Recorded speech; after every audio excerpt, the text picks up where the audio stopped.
A communique from the Ada Traditional Council to the management of Radio Ada indicated that the radio station is barred from setting up a live studio on the event grounds, neither would chiefs allow for media interviews.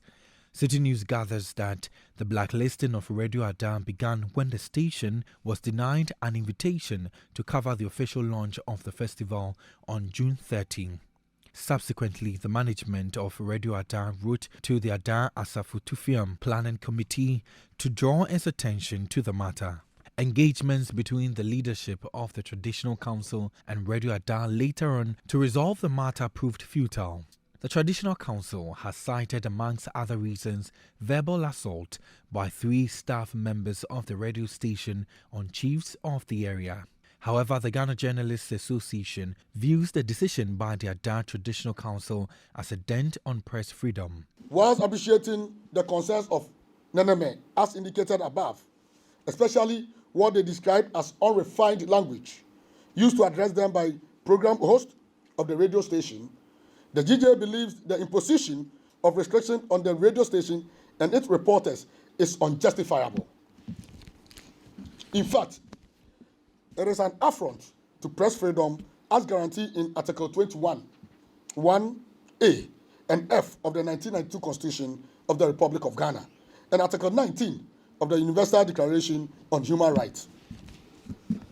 With all due respect, the Ada Traditional Council does not have the right or powers to impose such restrictions on Radio Ada and its staff. We also consider the barring of the 3 reporters of Radio Ada from wearing the paraphernalia of the radio station, and particularly the mention of their names, a threat to their lives and that of their family. We should be mindful of how such public disclosure of names of journalists has led to the killing of such journalists, and we should refrain from such actions. According to investigations by the GJA, the matter has been reported to the National Media Commission for further address. The GJA says it is reliably informed that the police have increased security for staff of Radio Ada to forestall any untoward situation in the future. The GJA calls on the Ada Traditional Council not to take the law into their own hands, and that it should endeavor to use the due process of law to address its concerns. The council must also refrain from actions that have the tendency to endanger the lives of the radio station and its staff.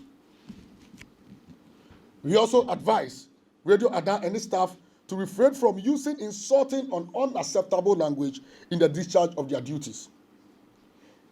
They should endeavor to exhibit high professional standards at all times.